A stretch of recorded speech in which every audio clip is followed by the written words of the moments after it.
నమస్తే, welcome to Disha TV. ఒడిశాలోని కందమల్ అడవుల్లో విప్లవ సిద్ధాంతాల ముసుగులో జరిగిన ఒక దారుణ హత్య మావోయిస్ట్ పార్టీలో నెలకొన్న తీవ్ర అంతర్గత సంక్షోభాన్ని బహిర్గతం చేసింది. ఛత్తీస్గఢ్కు చెందిన కీలక నేత 22 లక్షల రూపాయల రివార్డు కలిగినటువంటి కమాండర్ అన్వేష్ అలియాస్ రేణు ప్రభుత్వ ఆపరేషన్ కగార్ ప్రభావంతో హింసను వీడి లొంగిపోవాలని నిర్ణయించుకున్నాడు. అయితే తోటి నాయకులకు అది మింగుడు పడలేదు. విప్లవ పథంలో వెన్నుపోటుకు తావులేదంటూ ప్రాణ స్నేహితుడిగా భావించిన స్టేట్ జోనల్ కమిటీ సభ్యుడు శుక్రు అన్వేష్ను తుపాకీతో కాల్చి చంపి పకారీ రిజర్వ్ ఫారెస్ట్లో అత్యంత పాశవికంగా పాతిపెట్టడం అడవిలో ఇప్పుడు భయాందోళనలకు రేకెత్తిస్తుంది. ఈ ఘటన కేవలం ఒక వ్యక్తి హత్య మాత్రమే కాదు, మావోయిస్ట్ కోటలో బద్దలవుతున్నటువంటి హింసాకాండానికి ప్రత్యక్ష నిదర్శనంగా కనిపిస్తుంది. ఒకప్పుడు ఆదర్శాల కోసం పోరాడిన చోట ఇప్పుడు అధికారం, అభద్రతా భావం రాజ్యమేలుతున్నాయి. పార్టీని వీడాలనుకునే వారిని హెచ్చరించడానికే అగ్రనాయకత్వం ఇలాంటి రక్తపాతానికి ఒడిగడుతుందని పోలీసులు విశ్లేషిస్తున్నారు. అన్వేష్ హత్యలో పాల్గొన్న మరో నేత జగేష్ ఇప్పటికే ఎన్కౌంటర్లో మరణించడం, మిగిలిన వారు పరాయిలో ఉండటం గమనిస్తే ప్రభుత్వ వ్యూహాల దెబ్బకు మావోయిస్టుల అంతర్గత వ్యవస్థ ఎంతలా చిన్న భిన్నమైందో అర్థమవుతుంది. ఒకసారి అసలు ఏం జరిగిందో కూడా తెలుసుకునే ప్రయత్నం చేద్దాం. జనవరి 29వ తేదీన ఒడిశాలోని పకారీ రిజర్వ్ ఫారెస్ట్ సాక్షిగా ఒక భయంకరమైన కుట్ర అనేది వెలుగు చూసింది. ప్రభుత్వం చేపట్టినటువంటి ఆపరేషన్ కగార్ దెబ్బకు మావోయిస్టులలో అభద్రతా భావం మొదలైంది. ఈ క్రమంలోనే హింసా మార్గాన్ని వీడి జనజీవన స్రవంతిలోకి రావాలని, పోలీసుల ముందు లొంగిపోవాలని డివిజనల్ కమిటీ సభ్యుడు అన్వేష్ నిర్ణయించుకున్నాడు. అయితే ఈ నిర్ణయం తోటి అగ్రనేతలు ఎవరైతే ఉన్నారో వారికి నచ్చలేదు. అది పార్టీ పట్ల తను చేసే ద్రోహం అని వాళ్ళు భావించారు. అన్వేష్ ఆలోచనలు పసిగట్టినటువంటి స్టేట్ జోనల్ కమిషనర్ ఎవరైతే ఉన్నారో శుక్రు తన సహచరులైన షీలా, జగేష్లతో కలిసి ఒక పెద్ద ఘాతుకానికి ఓడిగట్టాడు. లొంగిపోవడం అంటే విప్లవ ద్రోహమేనని వాళ్ళు భావించారు. అన్వేష్ను అత్యంత దారుణంగా తుపాకీతో కాల్చి చంపారు. ఎవరికి అనుమానం రాకుండా ఉండేందుకు ఆ మృతదేహాన్ని అడవిలోనే నిర్మానుష్య ప్రాంతంలో గుట్టు చప్పుడు కాకుండా పాతిపెట్టి అంతా సవ్యంగానే ఉందని భ్రమ కల్పించే ప్రయత్నం చేశారు. అయితే అడవిలోనే జరిగిన ఈ దారుణం పోలీసుల నిఘా నేత్రం నుంచి తప్పించుకోలేకపోయింది. విశ్వసనీయ వర్గాల నుంచి అందిన పక్కా సమాచారంతో కందమాల్ ఎస్పీ హరీష్ బృందం రంగంలోకి దిగింది. ఎగ్జిక్యూటివ్ మెజిస్ట్రేట్ సమీక్షంలో పకారీ రిజర్వ్ ఫారెస్ట్ ప్రాంతాన్ని జల్లడబట్టడం మొదలుపెట్టారు. అన్వేష్ మృతదేహాన్ని వెలికి తీశారు. కుళ్ళిపోయిన స్థితిలో ఉన్న మృతదేహాన్ని చూసి స్థానికులు మరియు దర్యాప్తు అధికారులు సైతం విస్తుపోయారు. ఈ మొత్తం వ్యవహారంలో ఒక ఆసక్తికరమైన మలుపు ఏమిటంటే అన్వేష్ హత్యలో పాలు పంచుకున్న నిందితుల్లో ఒకరైన ఏసీఎం జగేష్ ఫిబ్రవరి 22న జరిగిన ఒక ఎన్కౌంటర్లో ప్రాణాలు కోల్పోయాడు. ఈ వరుస ఘటనలు మావోయిస్ట్ పార్టీలో నెలకొన్న అంతర్గత విభేదాలను బట్టబయలు చేశాయి. పార్టీ సిద్ధాంతాల కంటే ప్రాణభయం ఎక్కువ ఉందని, లొంగిపోయే వారిని భయపెట్టడానికి అగ్రనాయకత్వం ఇలాంటి హత్యాకాండాలకు పాల్పడుతుందని పోలీసు అధికారులు బయటికి చెబుతున్నారు. అయితే ఆపరేషన్ కగార్, ఈ సందర్భంగా ఆపరేషన్ కగార్ దీనికంటే ముందు నుంచి సాగింది. దానికి ప్రభుత్వాల వ్యూహాలు కూడా కేంద్ర ప్రభుత్వం అత్యంత ప్రతిష్టాత్మకంగా చేపట్టిన ఆపరేషన్ కగార్ ఇప్పుడు మావోయిస్ట్ కోటల్ని కుదిపేస్తుంది. కేవలం భౌతిక దాడులకే పరిమితం కాకుండా అడవిలోని మారుమూల ప్రాంతాలను జల్లెడపడుతూ మావోయిస్టుల సమాచార వ్యవస్థను, ఆహార సరఫరా గొలుసును పోలీసులు పూర్తిగా విచ్ఛిన్నం చేస్తున్నారు. అడవిలో గాలింపు చర్యలు ముమ్మరం చేయడం ద్వారా అగ్రనాయకత్వం ఒక చోట స్థిరంగా ఉండకుండా చేయడం, నిరంతరం వేటాడడం ద్వారా వారి రక్షణ కవచాన్ని ప్రభుత్వం బలహీనపరుస్తుంది.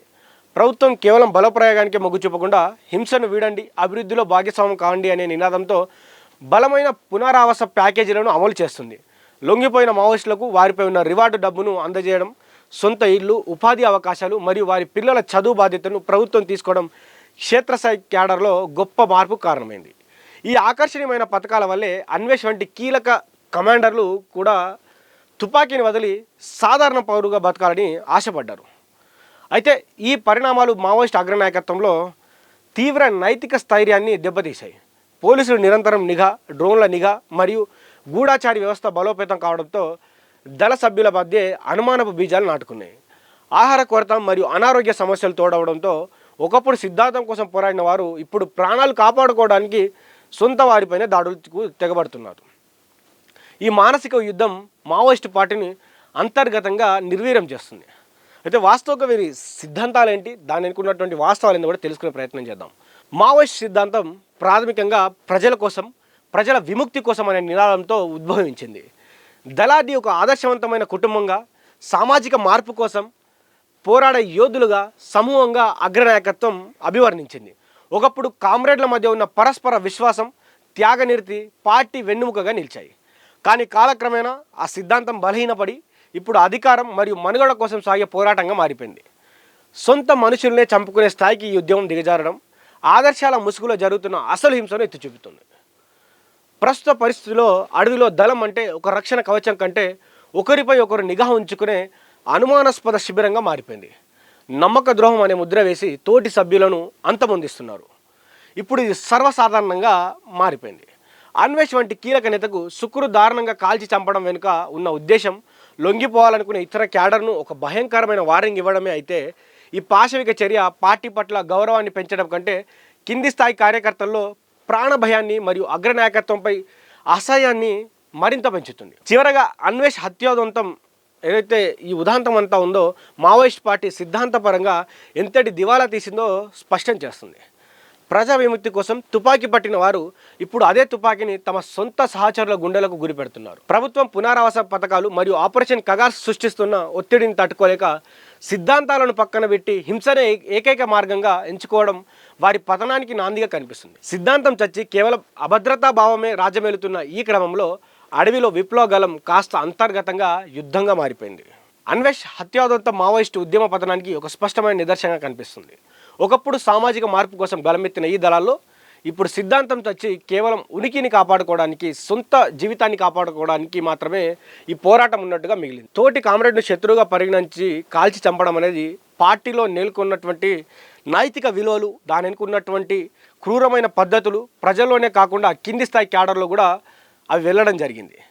అయితే వారిలో ప్రస్తుతానికి తీవ్ర నిరాశ గురి చేస్తున్నాయి వారు చేసినటువంటి ఏదైతే కార్యాచరణ కావచ్చు, వారు చేపట్టినట్టుగా పోలీసు యంత్రాంగం వారు చెప్తున్నటువంటి విశ్లేషణ ప్రకారం ఏంటంటే, లొంగిపోవాలనే వారిని భయపెట్టడం ద్వారా వ్యవస్థను కాపాడుకోవాలని చూస్తున్నటువంటి అగ్రనాయకత్వపు అతిపెద్ద వైఫల్యం హింసను విడి సాధారణ జీవితాన్ని గడపాలని ఆశపడే వారిని అడ్డుకోవడం వల్ల దళాల మధ్య అంతర్గత యుద్ధం మరింత ముదిరే అవకాశం ఉంది.